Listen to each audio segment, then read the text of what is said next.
Assalamualaikum warahmatullahi ta'ala wabarakatuh. Saya Nik Muhammad Faizal Adib bin Nik Muhammad Azlan 079399.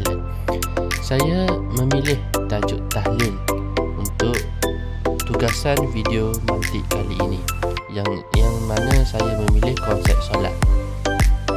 Tahlil ialah proses menganalisis sesuatu perkara dengan memecahkan kepada bahagian-bahagian yang lebih kecil supaya makna asal dapat difahami secara lebih jelas dan mendalam. Melalui tahlil, satu makna yang umum dihuraikan secara unsur-unsur kecil seperti sebab, syarat, rukun, ciri atau tujuan. Proses ini membantu seorang berfikir secara tersusun, mengelakkan kekeliruan dan menghasilkan kefahaman yang lebih tepat.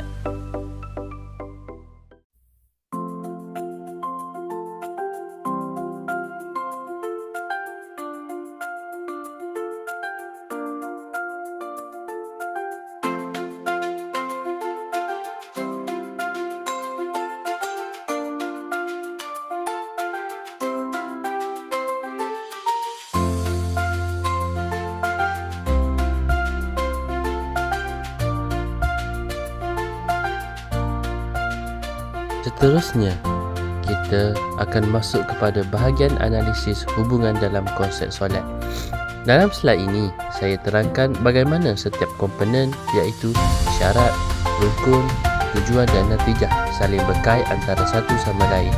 Pertama, syarat. Syarat berfungsi memastikan solat itu sah. Jadi, sebelum seseorang mula solat, dia perlu memenuhi perkara asas seperti berwuduk, menutup aurat dan berada dalam keadaan suci. Tanpa pematuhan syarat, solat itu tidak dikira. Kedua, rukun. Rukun pula membentuk struktur solat.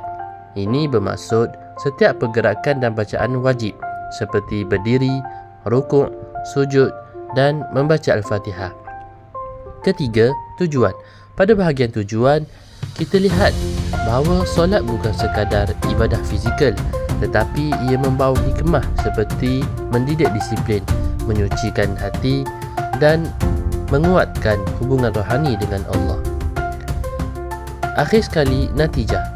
Natijah merujuk hasil daripada solat yang dilakukan dengan sempurna. Antaranya ialah ketenangan jiwa, kekuatan dalaman dan kemampuan menjauhi diri daripada perkara yang buruk.